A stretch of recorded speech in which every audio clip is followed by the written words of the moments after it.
La ley de Dalton nos habla de cómo se comportan los gases cuando los respiramos a diferentes profundidades.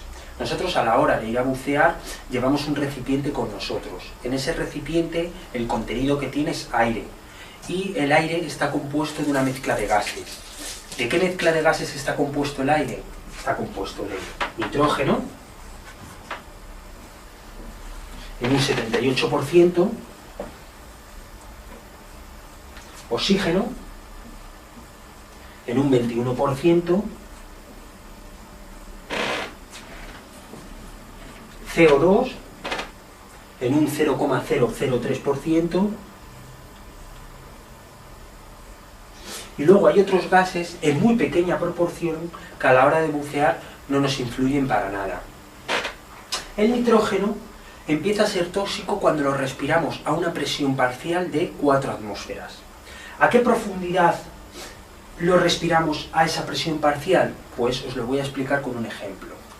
Si nosotros bajamos a 40 metros de profundidad, lo primero que tenemos que saber es la presión absoluta o total que hay a esa profundidad. Pues la presión absoluta o total que hay a 40 metros es 5 atmósferas. Pues para saber a la presión parcial que estoy respirando el nitrógeno a 40 metros de profundidad, lo único que tengo que hacer es el 78%, le quito el porcentaje o lo divido entre 100, 0,78, y lo multiplico por la presión absoluta total de la profundidad que esté en ese momento. En este caso son 40 metros, pues por 5. Y eso nos da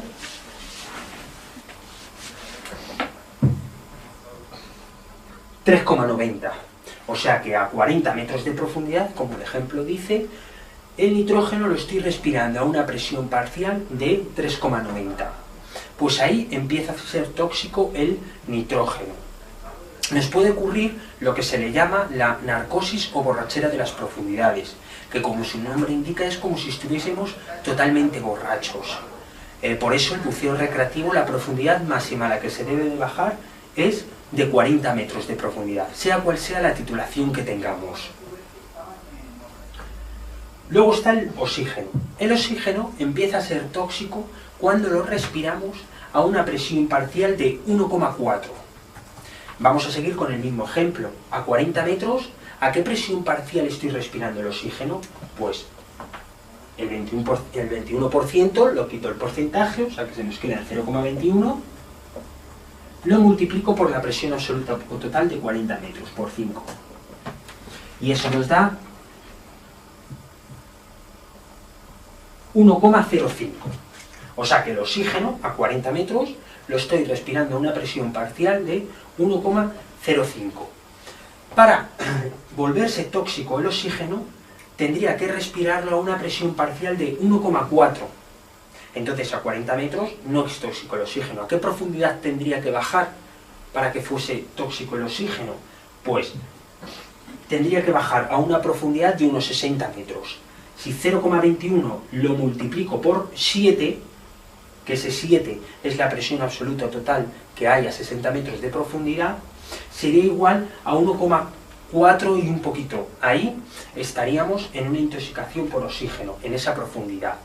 Los síntomas serían fuertes temblores y serían unos síntomas parecidos a una taquicardia, convulsiones, incluso no podríamos sostener el regulador de la boca, entonces es muy peligroso. Recomendaciones: nosotros en buceo recreativo la profundidad máxima que vamos a bajar va a ser a 40 metros. O sea que el oxígeno, que se vuelve tóxico a partir de 60 metros, es todavía menos frecuente que un buceador con aire baje a más de 60 metros de profundidad. Por lo tanto, el oxígeno es un peligro todavía mucho más alejado. Pero con el nitrógeno sí que hay que tener mucho cuidado, porque a más de 40 metros sí se puede llegar a bajar con aire con bastante facilidad y poder tener el problema de la narcosis o borrachera de las profundidades. Y luego está el CO2. El CO2 no tiene ningún tipo de toxicidad. pero nosotros lo producimos. Nosotros cogemos un porcentaje muy pequeñito y soltamos como un 4% de CO2. O sea, nuestro organismo, nuestros pulmones producen CO2 y el desecho de CO2 lo eliminamos a través de la respiración. Si nosotros en algún momento dado buceando vamos muy deprisa o notamos sensación de miedo o sofoco, esto es debido a una mala respiración. ¿Por qué? Porque nosotros, al estar sofocados o ir un poquito más deprisa, intentamos coger más aire del que soltamos. Si tú coges mucho aire pero sueltas poco, lo que estás haciendo es que el exceso de CO2 que tienen tus pulmones no los da tiempo a eliminar. Entonces otra vez vuelves a coger CO2. Entonces cuando tienes un exceso de CO2, da una sensación de miedo o de sofoco. Ante este caso lo que tendremos que hacer es ponernos de rodillas en el fondo del mar y pensar bien en soltar bien todo el aire. Y así evitaremos dolores de cabeza y tener una pequeña sensación de miedo en algún momento dado.